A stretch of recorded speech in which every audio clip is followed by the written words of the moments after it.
the trick of technology. Come on. The trick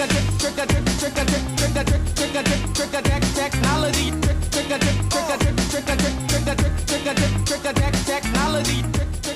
Alright, so what we're going to do today is very quickly go through how to proportion a face so that it starts to look a little bit more balanced and a little bit better, hopefully, than what you've been drawing. So this is a very simple, gentle introduction, and we're going to use some worksheets a little later on to help you with the actual features. What I want to talk about quickly is the actual proportions. So if we start off, what I'm going to do without touching the paper, I'm going to very lightly rub my hand across the page, and I'm going to sort of come across an imaginary circle, and I'm going to touch the pencil down on the paper, and I'm just going to keep adding a few lines down to get a rough egg shape sort of shape, and then I'm going to divide the shape in half vertically, and I'm going to divide the shape in half horizontally, like so. So now we've got this construction. This is going to give us all of the proportions for the face.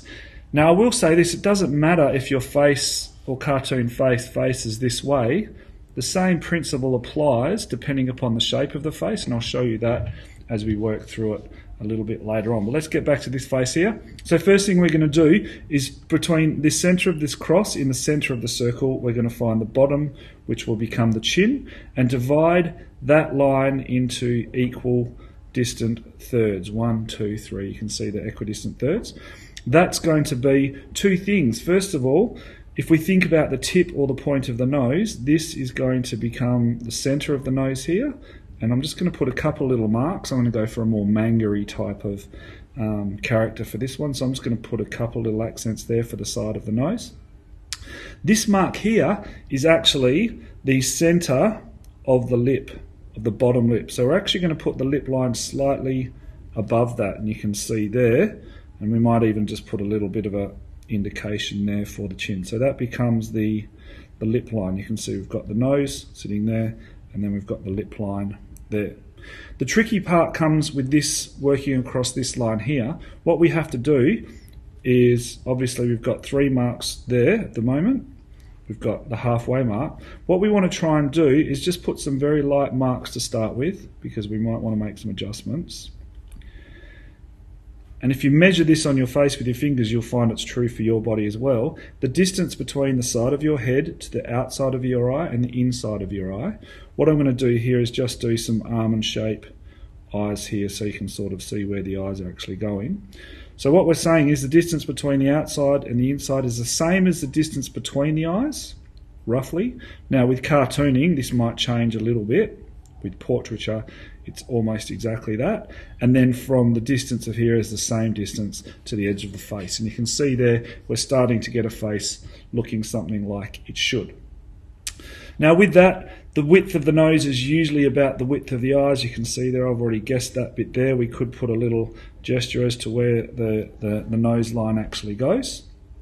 As far as hair goes, usually the hairline starts about halfway up. And I'm just going to make some kind of marks here, just sort of manga-y kind of marks, just quickly. I'll do a big one here and a couple little, maybe a little flick on the side here and a flick on the side here. Now, as far as the ears go, ears are quite simple. Ears go from the center line, we come above the center line, and they sort of finish just on the nose line across the side. So we're going from the center line here to the nose line here. So I've just made some marks there. And again, we can come back and adjust that a little bit later on. Not the end of the world. Do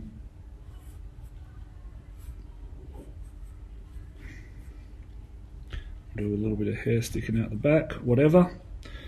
As far as the eyes go, we can start messing around with that a little bit. This guy's looking a little bit crazy, but that's okay.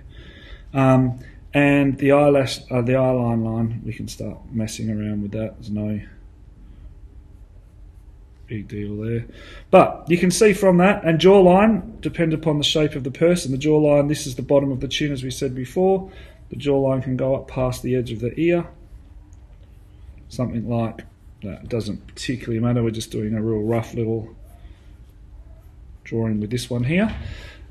But you can see there we've got the start of a face. I'm not going to go into the detail of it because I don't want this to start forever. But as I said, as far as cartoons go, even with those rules that I just talked about then, even with a funny cartoon big fat face here, I'm going to divide the bottom third into thirds.